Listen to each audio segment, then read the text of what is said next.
Assalamualaikum warahmatullahi wabarakatuh. Saya Nurul Izzah binti Muhammad memegang kad matrik A168-063 akan membentangkan hasil kajian saya yang bertajuk Sumbangan Masa Musa dalam Perkembangan Kerajaan Mali di Afrika Barat di bawah seliaan Dr. Izzah Suryani binti Arsyad. Mali merupakan sebuah kerajaan yang hebat dan kaya dengan adanya penguasaan wilayah di sepanjang lembah Sungai Niger. Kerajaan Mali mencapai zaman kegemilangannya di bawah pemerintahan Mansa Sakura dan Mansa Musa. Mansa Musa merupakan pemerintah yang paling terkenal berbanding pemerintah kerajaan Mali yang lain. Sumbangan beliau kepada kerajaan Mali meliputi aspek politik, sosial dan ekonomi.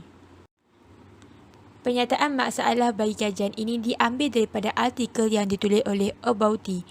Berdasarkan penyataan tersebut, kehebatan Mansa Musa sebagai pemerintah kerajaan Mali amat terselah ketika beliau memegang tampuk pemerintahan.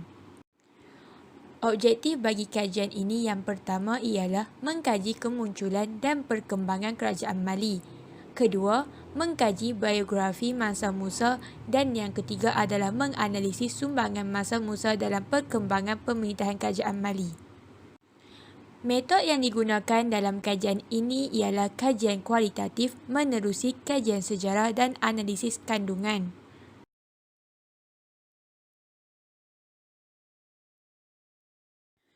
Dapatan kajian pertama ialah sejarah perkembangan kerajaan Mali pada tahun 1235 Masihi sehingga 1400 Masihi. Kerajaan Mali diasaskan oleh Marijata atau dikenali juga sebagai Sundiata Kita pada tahun 1235 Masihi. Kerajaan ini dipimpin oleh 18 orang pemerintah yang terdiri daripada susur galur keturunan Sundiata Kita dan Abu Bakar II. Penubuhan kerajaan ini disebabkan oleh kemenangan Marijata ke atas kerajaan Soso yang dipimpin oleh Sumbang Guru Kante dalam peperangan Kirana. Sundiata Kita memerintah selama 25 tahun bermula daripada 1235 Masihi sehingga 1260 Masihi. Perkembangan kerajaan Mali berlaku semasa pemerintahan Mansa Sakura dan Mansa Musa. Mansa Sakura memegang tampuk pemerintahan kerajaan Mali selama 15 tahun bermula pada tahun 1285 Masihi hingga 1300 Masihi. Beliau merupakan seorang hamba yang dibebaskan oleh keluarga pemerintah. Mansa Sakura telah berjaya menstabilkan politik di Mali setelah wilayah tersebut diperintah oleh pemerintah yang zalim. Mansa Musa pula memegang tampuk pemerintahan kerajaan Mali pada tahun 1312 Masihi sehingga 1337 Masihi. Beliau merupakan pemerintah kerajaan Mali yang berjaya menaikkan nama Mali sehingga dikenali oleh negara Eropah. Era kemerosotan kerajaan Mali bermula pada pertengahan abad ke-14 Masihi apabila tampuk pemerintahan diperintah oleh pemerintah yang zalim dan telah melakukan penindasan terhadap masyarakat Mali. Oleh itu, pada tahun 1400 Masihi telah berakhirnya kerajaan Mali semasa pemerintahan Mansa Mahmud. Dapatan kajian kedua ialah biografi Mansa Musa. Nama sebenar Mansa Musa ialah Ibnu Abi Bakr bin Salim Al-Takruri. Beliau diberi gelaran Al-Ashraf atau Sharafuddin. Perkataan Mansa yang digunakan pada pangkal namanya membawa maksud raja atau sultan. Mansa Musa merupakan seorang pemuda yang soleh dan mempunyai raut muka yang sangat tampan. Beliau juga merupakan pemerintah kerajaan Mali yang hebat. Mansa Musa merupakan anak kepada Abu Bakar II. Bapanya turut dikenali dengan nama Bakari atau Bogari, manakala ibunya bernama Nana Kanku. Mansa Musa merupakan pemerintah Mali yang pertama daripada susur galur Abu Bakar II. Beliau mewarisi tampuk pemerintahan kerajaan Mali setelah bapanya tidak pulang semula ke Mali setelah keluar mengetuai satu ekspedisi ke Lautan Atlantik. Mansa Musa mempunyai abang yang bernama Mansa Sulaiman dan anak serta cucu yang diberi nama Mansa Mara dan Mansa Jata atau dikenali juga sebagai Marijata. Ketiga-tiga mereka ini merupakan pemerintah kerajaan Mali. Tarikh kematian Mansa Musa tidak dicatat dan dijumpai oleh para sejarawan. Namun begitu, mereka menganggarkan bahawa Mansa Musa meninggal dunia pada tahun 1332 Masihi berpandukan maklumat yang diperolehi daripada Ibnu Khaldun. Charles Montel, Trimingham dan Nehemiah Lexon menjangkakan bahawa mangsa Musa meninggal dunia pada tahun 1337 Masihi. Peristiwa perjalanan haji mangsa Musa merupakan peristiwa yang termasyhur pernah berlaku pada zaman pemerintahan Kerajaan Mali. Peristiwa ini telah meninggalkan impak yang besar terhadap Mali kerana wilayah ini dikenali oleh seluruh dunia Islam dan negara Eropah. Masa Musa pergi menunaikan ibadah haji pada tahun 1324 Masihi. Tujuan beliau melakukan ibadah ini adalah untuk mendapatkan pengampunan daripada Allah SWT ke atas dosa yang dilakukannya, iaitu membunuh ibunya Nana Kangku setelah mendapat nasihat daripada beberapa tokoh ulama pada ketika itu. Masa Musa telah membawa kafilah bersama-samanya ketika pergi ke Makkah. Terdapat banyak pendapat mengenai bilangan kafilah yang mengikuti mangsa Musa. Antaranya, As-Sa'di mengatakan kafilah ini terdiri daripada 60,000 orang lelaki dan 500 orang hamba. Mahmud Kati pula berpendapat seramai 8,000 orang lelaki yang menyertai kafilah mangsa Musa. Manakala Al-Umari pula mengatakan 100 ekor unta telah memikul emas seberat 100 paun, manakala 500 orang hamba membawa 4 paun emas serta ribuan lelaki mengiringi isteri mangsa Musa ke Makkah. Mangsa Musa terpaksa mengharungi perjalanan yang sangat panjang untuk sampai ke Makkah. Beberapa peristiwa telah berlaku, antaranya ketika beliau singgah di Mesir. Kedatangan mangsa Musa bersama-sama kafilahnya di Mesir merupakan peristiwa yang tidak dapat dilupakan, terutamanya kepada masyarakat Mesir.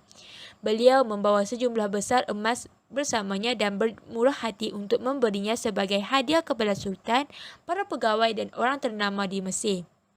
Antara hadiah yang diberikannya kepada Sultan adalah shilling emas yang berjumlah 40,000 dinar emas, manakala pemangku Sultan mendapat sebanyak 10,000 dinar emas. Selain itu, para pedagang di pasar Mesir telah mengambil kesempatan terhadap mangsa Musa dan orang-orangnya. Mereka memperoleh keuntungan yang banyak dengan mengenakan bayaran tambahan apabila pengunjung dari Mali berbelanja di pasar tersebut. Kebiasaannya, sehelai baju yang dijual di pasar ini berharga 1 dinar. Namun begitu, para pedagang ini telah meletakkan harga yang tinggi kepada pengunjung Mali. Mereka dikehendaki membayar sebanyak 5 dinar bagi sehelai baju yang dibeli. Sikap berbelanja secara berlebihan oleh mangsa Musa telah menyebabkan beliau terpaksa berhutang sebanyak 50,000 dinar emas dengan pedagang kaya daripada Alexandria, iaitu Sirajuddin Ibnu Al-Kuwait. Sikap beliau ini bukan sahaja memberi impak kepada dirinya, malahan kepada ekonomi Mesir. Nilai satu miskol emas telah turun sehingga 22 dirham dan ia merupakan nilai yang terendah. Susut nilai emas ini berterusan selama 12 tahun yang berpunca daripada sikap mangsa Musa. Setibanya mangsa Musa di Madinah, beliau terus pergi menziarahi makam Nabi Muhammad SAW yang terletak di Masjid Nabawi. Tujuannya adalah untuk meminta syafaat daripada baginda agar memperoleh keampunan daripada Allah SWT ke atas perlakuannya. Beliau juga turut mengambil peluang dengan menziarahi makam para sahabat di perkuburan Baqi'. Ketika di Madinah, mangsa Musa juga berkesempatan untuk bertemu dengan beberapa orang tokoh ulama dan sarjana. Beliau turut mengundang beberapa orang daripada mereka ke Mali untuk mengajar bahasa Arab dan agama Islam kepada kerajaan Mali. Dapatan kajian ketiga ialah sumbangan mangsa Musa kepada kerajaan Mali pada tahun 1235 Masihi sehingga 1400 Masihi. Pemerintahan mangsa Musa diklasifikasikan oleh para sarjana sebagai zaman keemasan atau The Golden Age of the Empire of Mali. Sumbangan beliau terhadap kerajaan Mali meliputi aspek politik, sosial dan ekonomi. Dari segi politik, mangsa Musa telah menjalinkan hubungan diplomatik antara Mali dengan negara-negara di sekitarnya seperti Mesir dan Maghribi. Mangsa Musa mempunyai hubungan yang baik dengan Sultan Mamluk iaitu Sultan Muhammad An-Nasir, sehingga Sultan Mamluk menghadiahkan mangsa Musa seekor kuda sebagai tanda balasan terhadap pemberian hadiah oleh beliau. Keakraban hubungan Mansur Musa dengan pemerintah Maghribi iaitu Al-Hasan Ibnu Utsman dapat dilihat apabila Al-Hasan berasa sangat sedih setelah mendengar khabar berita kematian mengenai Mansur Musa daripada perwakilan Mali. Seterusnya, sistem kehakiman. Badan kehakiman merupakan sebuah institusi yang menentukan setiap hukuman jenayah atau kesalahan yang dilakukan. Sistem kehakiman yang diamalkan oleh kerajaan Mali sangat dipengaruhi oleh Mesir dan Maghribi. Hal ini kerana Mansur Musa telah membawa pulang beberapa orang tokoh fuqaha mazhab Maliki yang mahir dalam bidang perundangan ke Mali semasa beliau menziarahi Mesir. Antara hakim yang dilantik oleh Mansur Musa ialah Abdul Rahman Al-Tamimi. Selain itu, Mansur Musa turut menyumbang kepada kewujudan nama Mali dalam penghasilan peta. Hal ini dapat dibuktikan apabila kemasyhuran Mansur Musa menyebabkan kartografi atau pembuat peta Eropah meletakkan nama Mali dalam peta mereka buat pertama kalinya. Antaranya ialah Angelino Dulcre dan Abraham. Dari segi ekonomi, Mansur Musa juga berhasil membangunkan Timbuktu sehingga menjadi sebuah bandar yang penting. Timbuktu berperanan sebagai pusat perdagangan utama di Afrika Barat pada ketika itu. Bandar ini menjadi tempat pertukaran barang antara pedagang dari luar seperti Afrika Utara dan Eropah dengan kerajaan Mali. Antara barang dagangan yang dibawa seperti kurma dan garam. Mansur Musa juga turut bersetuju untuk melaksanakan sistem cukai semasa pemerintahannya. Cukai dikenakan kepada pertanian dan ternakan. Ia dibayar melalui dua cara iaitu dengan emas atau menggunakan komoditi iaitu hasil dagangan. Dari segi sosial, kerajaan Mali mengamalkan ajaran Islam berpandukan mazhab Maliki. Mazhab ini mencapai zaman kegemilangannya ketika Mansur Musa memegang tampuk pemerintahan. Mansur Musa telah membeli beberapa buah kitab yang berkaitan dengan mazhab Maliki semasa beliau di Mesir dan membawa pulang ke Mali. Antara kitabnya ialah Al-Muwatta, Kitab Al-Mudawwanah Al-Kubra dan Kitab Mukhtasar Khalil.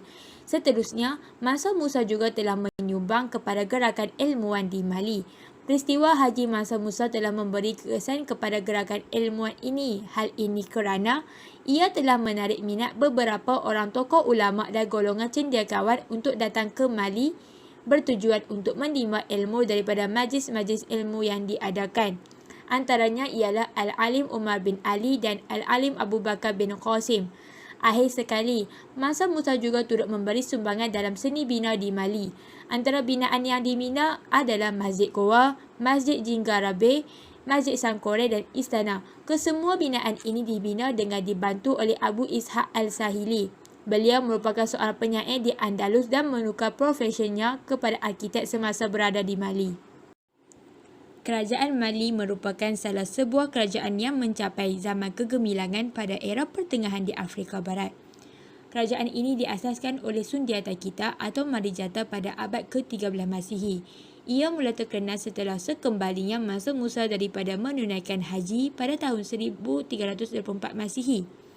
Beliau adalah seorang pemimpin yang hebat bukan sahaja di mata masyarakat Mali, malah di seluruh dunia. Disebabkan beliau, Mali mula dikenali dan banyak pengkaji sama ada dari kalangan Muslim atau Orientalis mula mengkaji mengenainya.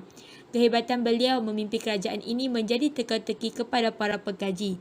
Beliau telah meninggalkan jasa dan bakti yang amat besar terhadap pembangunan agama dan masyarakat di Mali.